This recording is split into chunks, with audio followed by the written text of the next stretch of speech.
Love is in the kalakal. Wala nakikita ba mo kaya pagdilbad-dilbad?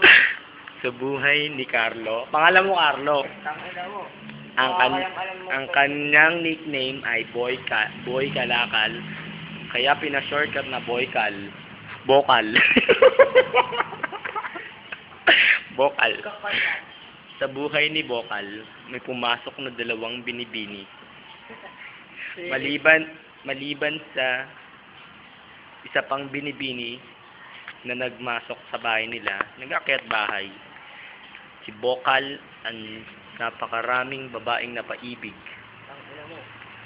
dahil sa kanyang pagnakaw sa panty nito at pagpapakulam. Lalagyan niya ng gayuma ang mga goto ni Aling Perla para mahumaling sa kanya. Si Bokal ay hindi kagwapuhan. Pangit siya. Pangit na pangit. Parang si Atakador. Uso, tatagan ng uso. Ang pangalan ng unang matabang binibining pumasok sa buhay niya ay nagngangalang Luisa. At ang isa namang matalinong lagi nang tuturo sa kanya sa math ay si Rowella. Ruwela, putang Rowel yun. Rowena. Bobo ka, bokal. Sa tuwing pagkagising pa lang ni Bokal sa umaga, marami na kaagad siyang nakakalakal sa gilid ng bahay. Ang bahay nila ay sa ilalim ng tulay. Smoky Mountain. Gago, layo. Smoky Mountain yung Smoky Mountain na basura. Oo nga, gago, ang layo sa amin. Ay, dun yun eh. Tama yun, layo, hindi mo sa amin. Samantala, nakilala niya si Rowena sa Tong Pit na ngayon ay tinitira nila. Sila ko. At si Luisa naman, Kawaran to. Dug. palir eh. Baho, may dumatay. Si Luisa, Wala, atas naman lang. alam putang ina nyo. At si Luisa naman ay nakilala niya sa palengke nung siya'y tumatakbo habang may inisnatch na wallet.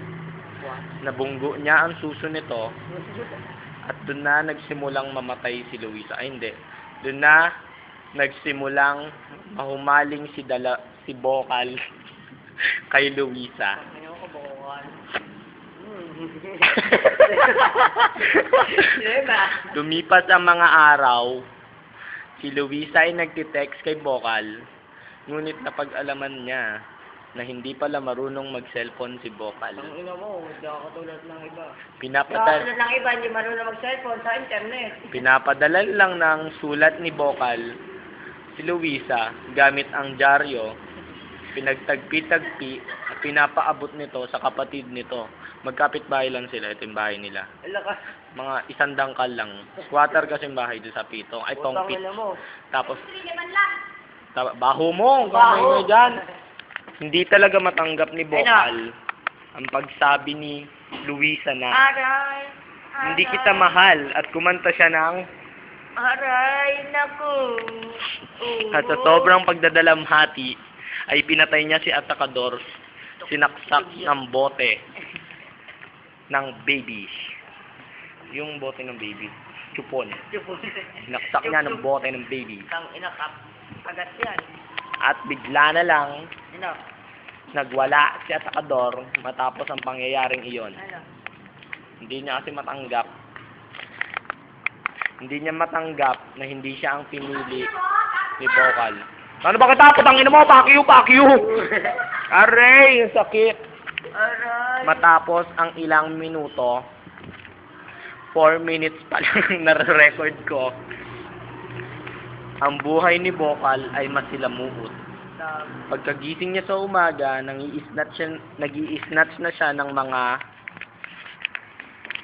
namamalengkeng ale. Tang ina mo. Sa Concepcion. Oo ka, hindi may Wala ka alayaw.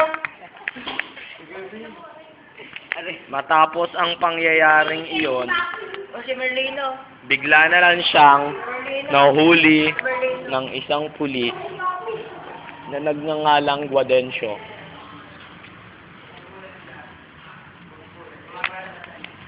Tangan ng baho mo. Pero Baho naman nagsasalita, may dugyot. Pero, nung malaman niya, Baho mo, putang ang ina mo. tatay pala ni Baho Ruel mo. na, ang pulis na si Sergeant Gradencio, ay Baho. pinakawalan siya kaagad nito. Wala nga eh.